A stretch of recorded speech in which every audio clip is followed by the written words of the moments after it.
待っています。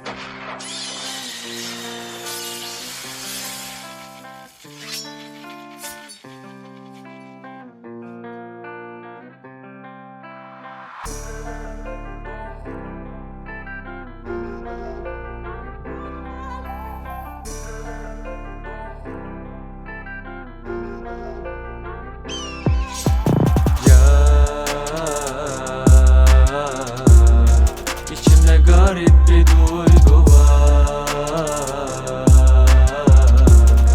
Yaramı deşmen olur, aklıma girmez ağır. Üstüme gelmen olur, seninle olamam.